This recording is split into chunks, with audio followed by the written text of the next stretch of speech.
What's up, everybody? Dog1985. There's levels to this. Buckle up for this one. This one's about to be a ride. All right. So, let me tell you the truth about the Xbox Direct 2024. After you see my video, you shouldn't need to watch anybody else's channel or videos or podcasts for anything, especially if they're from the PlayStation fandom base, okay? I'm telling you right now, I'm going to tell you the truth, nothing but the truth with no cap, all right? I've seen so much things today. I couldn't wait to make this video, and it's Friday night. Let me just get to it.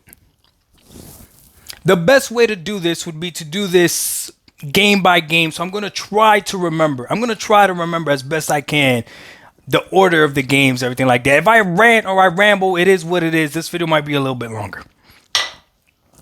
Game number 1, Avowed. Avowed, trash. I told you I wasn't going to cap. I told you I was going to be honest with you. Trash. Listen to me, okay? Avowed is a game that I have no idea what it's about. Nothing from Avowed impressed me. Nothing from Avowed interests me. The best thing about Avowed to me is that it's a first-person perspective because I like first-person shooters and I like first-person games. That is the only thing about Avowed that entices me at all, but nothing really, okay? So I am not putting Avowed on a pedestal. I'm not going to claim Avowed is anything but simply just a game that when it comes on Game Pass, I'll give it a try and we'll see if I like it. And that's actually what makes Avowed very interesting. Because if you know me, if you've been following me for a while, you would know, shout out to you, Jason. Jason pointed this out. You would know that I said the same thing about Starfield. I had no idea what Starfield was about. I was never hyping up Starfield. I was never super excited for Starfield. None of that. Then I got my hands on Starfield, and Starfield is hands down one of the best games I've played this generation. It's not even close. Starfield is such a great game that people that don't like it put over 50 hours in it. I'm not lying. I told you I wasn't capping this video. I'm not lying. Everything I'm saying is true. Starfield is such a great game that people that don't like it put over 50 hours in it.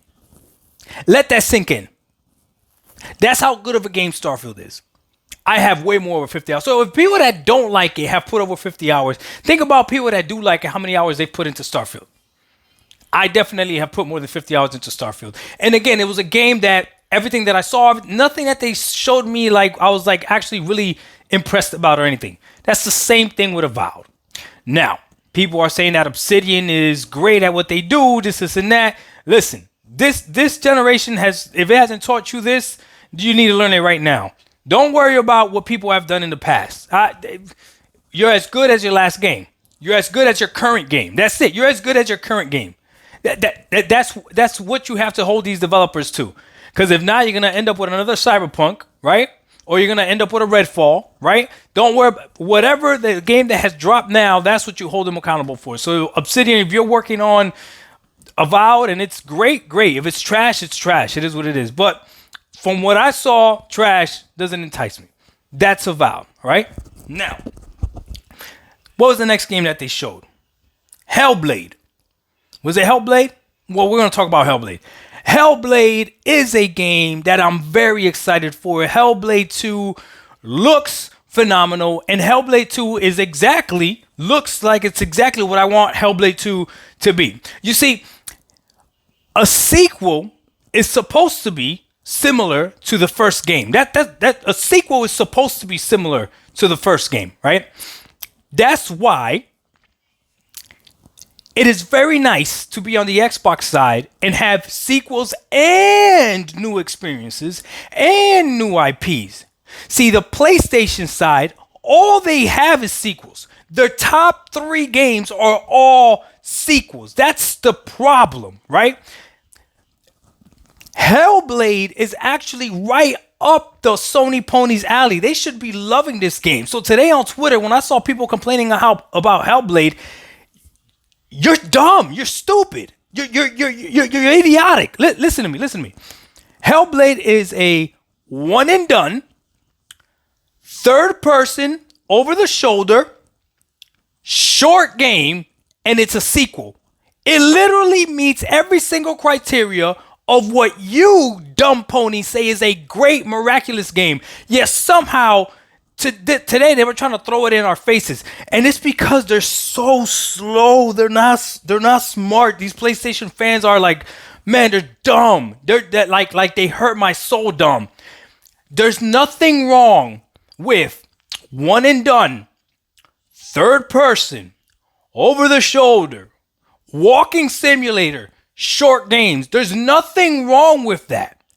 There's a problem if that's the only thing that you have. That's the whole point of this generation when we talk trash about the PlayStation side. Right now, if you think of the top 3 games that you liked on PlayStation, they were probably one and done, over the shoulder, third-party action game. And you've even proved it in this direct that you can see past third-person action over the shoulder. We'll talk about that a little bit later. So Hellblade is literally right up your alley. Hellblade is a walking simulator. I played Hellblade 1. It doesn't mean that it's bad. Hellblade 1 is amazing. Oh my God, such a great game.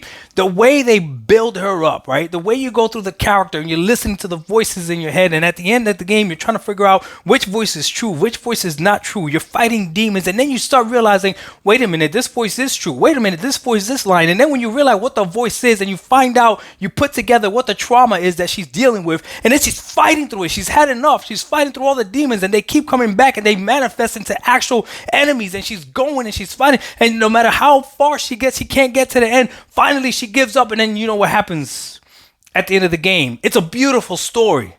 It's an amazing story.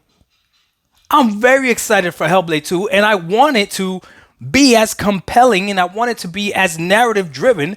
The way they told the story in Hellblade 1 wasn't just with narrations, it was with the environment and the sound and everything, right? Everything played a point. The puzzles made sense with her psychosis. Everything was put together in a perfect package to build the story.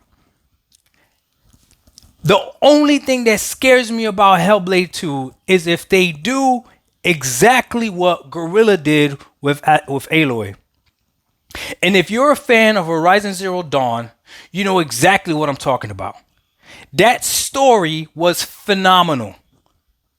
When you are finally unraveling who Aloy is and you're starting to get towards the end and you finally realize that, man, I don't care if I spoil it for you. When you finally realize that she's a clone, when you realize that she was made in this image and you think about how deep that is, oh snap, she was made in this image, right?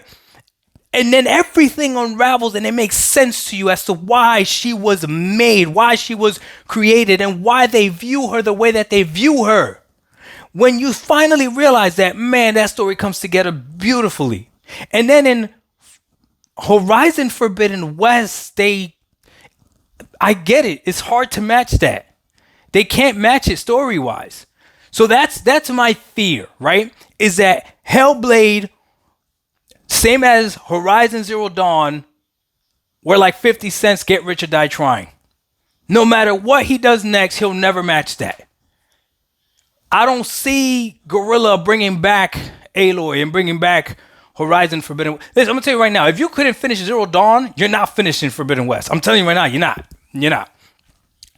If you didn't like Hellblade, the first one, you're not going to like this one. I saw people complaining about gameplay. Bro, like, did you play the first game? Shout out to you, Lono from Reachforge Gaming. I was on his podcast on the chat talking to him about it. He played it 40-something hours. He's like, the game has hella gameplay. I don't remember. What I remember the most of Hellblade was the compelling segments where you're listening to things. And at the end, when you're realizing what exactly you're fighting, that these are manifested demons in her mind and her thoughts that'll never end. That's when you're actually having a lot of gameplay. That's what I remember the most. The whole game has like, what, 4 bosses, the tops? Come on, man. But it's more walking than anything else. There's more solving puzzles than anything else. There's more listening to the environments than anything else. But it is what it is. So, Hellblade, I'm looking forward to. The only thing that scares me is if they can't match that narrative. And I was kind of, I wanted to see, which they showed just a little bit of her building her confidence. Hellblade is a game, though, that you don't want to see too much of it at all. You actually want to experience the game. So I'm okay with everything they showed. People are like, I wanted to see more. I wanted to see more. No. I'm perfectly fine. Let me play the game. Let me experience it. And I'm going to get a chance to experience it when it drops on Game Pass. Right? All right. What was the game they showed after that? Or what game do I remember? The Aura game, Civilization. I don't know the Aura history game, whatever. Not for me. Not at all. Could care less about that game. But it might be for somebody else out there. Believe it or not, there are people that play those genres of games, right? So, perfectly fine. Not for me. Looks cool for those people that want to play those games. Perfectly fine, all right? Then we get a little surprise drop, which is the Visions of Mana, right? The Visions of Mana. Shout out to Cage from Code Classic Gaming. I was on her podcast yesterday, and she's a fan of this game. She's excited for this game. So she's played the other Mana games before. I've never played any of them. But all I can tell you is this. From looking at this direct, that game showed a lot of gameplay. So right now, we have a game that is an RPG first-person game in Avowed, which might be for you, might not be for you, okay? But it's a specific genre. Then you have a game that's a smaller, condensed package for you, right? It's third-person, over-the-shoulder, heavy narrative game, right? That might not be for you, or it might be for you, right? Then you have a Civilization type game where you're building stuff and you're strategizing, all that stuff. Might not be for you, or might be for you, right? Then the fourth game is a game that's a little bit more kid-friendly, right? Looks a little bit more bubbly. Looks like it has a lot of actions in it. Maybe or may not be for you, but again, that's there, right? And then the last game that they showed is a game that, regardless of what you say, would have been compared to Uncharted if they didn't do what they did. And that was Indiana Jones. Now, I've been on camera before telling you, I'm not going to lie to you and pretend like I'm a huge Indiana Jones fan, because I'm not. I'm not a huge Indiana Jones fan. I'm not. But I am a video game fan. Okay? And I am a first-person fan as well. Now, people were online crying that this game was not third-person, almost as if they didn't hear. The game is first-person and third person. There's segments of the game that you're going to play in third person. And the first thing that I thought about was, well, would I have liked to been able to play Uncharted in a first person mode? Yes.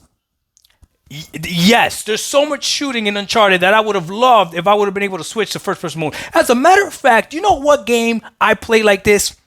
That when I'm traveling and I'm traversing, I play in third person, but as soon as I'm in combat, I go to first person. Do you know what game allows you to do this?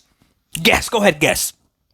Starfield. Yes, Starfield, right? So I'm okay if automatically when I need to be in a first person view, they switch me to a first person view. And then when I got to do things that it makes sense for the game to switch me to third person, I switch to third person.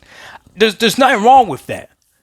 But you, again, oh my God, bro. The PlayStation fan base would destroy gaming because you guys only like one type of game. I don't blame Sony for making remakes and remaster because you idiots go out there and rebuy it because that's the only thing you play. That you have no real taste in gaming, of tasting different things, of having different flavors. Nothing. You wanted this action adventure game to be exactly like 12 other action adventure games that we have. A guy that goes through ancient tombs and stuff, right? In the third person, it's probably going to have to climb a few things, going to have to shoot some bad guys, kill some people, right? And you want it in the exact same format that you've gotten it before. Why would you not want it in a different format? Why not? Because you're not a gamer. Because you are literally a casual. You don't try anything else. You don't try anything new. That's just what you are. And I don't blame you. I don't blame you because I was once you. See, when I was on the PlayStation side, I also felt for that BS. That the only games to play are the big AAA blockbuster games, and I would never have tried something different.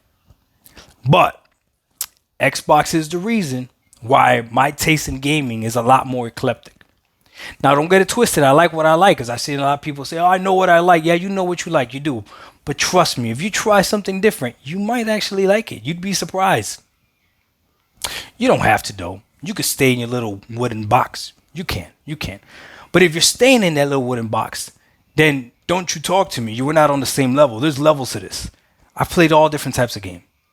I've played the one and done, third person, over the shoulder, short compact package games. I play those games, and they're perfectly fine if that's not the only thing that you have to play. I play multiplayer now. When I was on PlayStation side, I didn't play multiplayers. I didn't. Now I play multiplayers. All types of multiplayers. I've never played car racing games like that before in my life. Now I actually look at car racing games. I actually do. If it's trash, it's trash. Like, I don't like motorsport. But Horizon 05, Forza Horizon 5 is fire.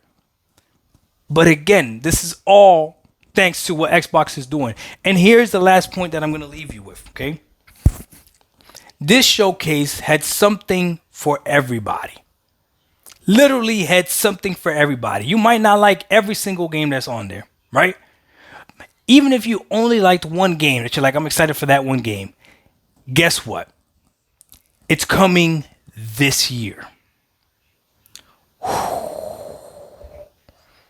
Look, man, it took me some time to really look at it and figure out everything that they did with this showcase. At the end of the day, bro, they knocked it out of the park. They really did. You tell me when was the last showcase that you saw that you liked every single thing in that showcase? You tell me. I was honest with you. I didn't lie to you. Avowed? Nah, it ain't it. Only two games for me that I'm really looking forward to. Hellblade, right? And I am going to play Indiana Jones. I'm not going to lie to you. I am going to play that for sure.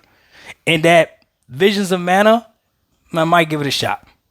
The other game they show, nah, it's not for me. Again, being honest with you. I hope you can respect that. But all these things are coming today, are coming this year, right? And I think all of it, maybe except for Visions of Man, I don't remember that one, are not going to be, is going to be on Game Pass. And that's not even mentioning everything else that's going to drop this year on Game Pass. The stuff that we know and the stuff that we don't know. If you're an Xbox gamer, you're going to be eating extremely, extremely well. Extremely, extremely well. One last thing I'm going to leave you with, all right? Before we end this, because it's already been too long, right? Understand that PlayStation making great games is not the problem. It's them making the exact same game over and over again to the point where they don't even want to innovate, where they just remake and remaster things that could have just easily been a patch. I don't understand how they could have given you the God of War DLC for free, which people are saying is phenomenal and is so awesome, and then they have the audacity to charge you for The Last of Us Remastered. It's a spit in the face. And if you buy that spit in the face, then you're reinforcing their habits. Dark 1985. There's levels to this. Bro, gaming is bad because of PlayStation fans. This is what it is, bro. They don't demand better. I just want PlayStation to be great again. We out. Peace.